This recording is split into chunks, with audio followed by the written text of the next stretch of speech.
C'était un pays où vivaient les limaces. Vous savez ce que c'est qu'une limace? Donc une limace.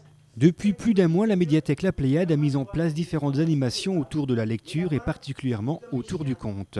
Les samedis, mercredis ou jeudis, 3 conteuses et conteurs viennent donc à la médiathèque faire partager aux enfants leur passion pour la lecture et pour les histoires.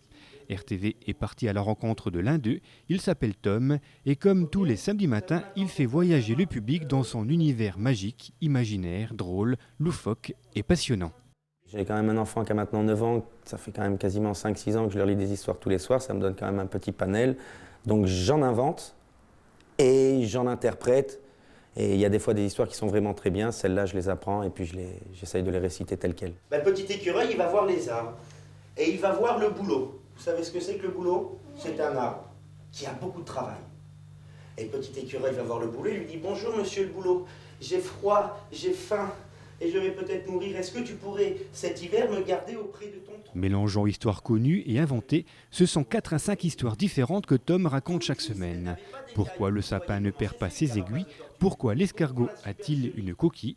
Ou encore pourquoi l'ours gris hiberne dans un trou?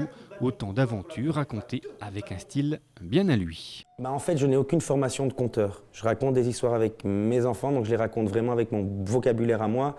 Et ça, c'est vrai que ça peut surprendre parce qu'il y a des fois des enfants qui... J'emploie peut-être des mots des fois un peu difficiles, mais en même temps, je n'ai aucune formation. Donc si un professionnel pouvait m'aiguiller, je suis prêt à me former pour pouvoir travailler après là-dedans, pour essayer d'avoir les bons termes au bon moment. Mais c'est cette familiarité qui semble justement plaire aux enfants. Le contact se fait immédiatement, leurs petits yeux n'en perdent pas une miette, et finalement, ce qui pourrait être perçu comme une faiblesse devient ici une force. Moi, ma marque de fabrique serait plus sur l'interactivité. Essayer vraiment de faire participer le public au conte. C'est ça mon but, quoi. C'est vraiment travailler sur l'interactivité avec les enfants. Parce que je ne sais pas, quand vous racontez une histoire, vous voyez que des fois les enfants décrochent, des fois les enfants ne sont plus là. Et donc là, si vous les faites participer, ils ont l'impression d'être un peu acteurs, et hop, vous pouvez relancer, vous pouvez captiver leur invention. J'ai pas de beau décor, j'ai juste ma personne qui parle. Alors la tortue, elle est réveillée, elle dit au castor « Mais réveille-toi, réveille-toi, prends le colis !»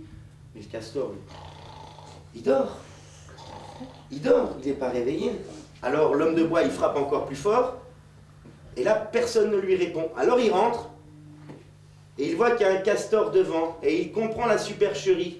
Donc il dit à la tortue « Tu m'as bien rusé, donc tiens, un coup de bâton pour toi pour la première fois, 2 coups de bâton pour toi pour la deuxième fois, et 5 coups de bâton maintenant. » Ce qui fait que la tortue se retrouve avec une carapace toute cassée, toute bosselée, et c'est pour ça que la carapace de la tortue n'est plus lisse maintenant, mais qu'elle est toute cabossée comme une voile. Intervenant bénévolement au sein de la médiathèque, Tom n'en demeure pas moins exigeant avec lui-même et attentif aux réactions des enfants et de leurs parents. Prenant son rôle de passeur de rêve très au sérieux, il doit en plus jongler avec une difficulté, à raconter la même histoire à des enfants âgés de 2 à 10 ans, un exercice périlleux. C'est une difficulté, mais je pense qu'on peut arriver quand même à tous les intéresser en essayant d'adapter son vocabulaire et en essayant de les intéresser. C'est sûr qu'un petit bout de chou de 2 ans, il n'aura pas la même attente qu'un enfant de 9 ans, mais on peut, au cours d'une demi-heure ou 40 minutes de conte, intéresser les deux et pouvoir captiver les deux univers. C'est ça, je trouve, qui fait un peu l'originalité du... Mélangeant également la musique, Tom vous attend donc tous les samedis matins à partir de 10h30 à la médiathèque. Chaque semaine, il vous racontera des histoires différentes. Alors n'hésitez pas, ces petits moments de plaisir sont gratuits et ouverts à tous. Venez découvrir qui est Tom, venez découvrir les contes de Tom, des histoires inventées, des histoires réelles. Et venez partager un petit moment sympathique dans lequel on va essayer de vous amener dans des mondes et des univers différents parce que les enfants... vous aimez bien l'imaginaire et donc moi je vais essayer de répondre à votre imaginaire.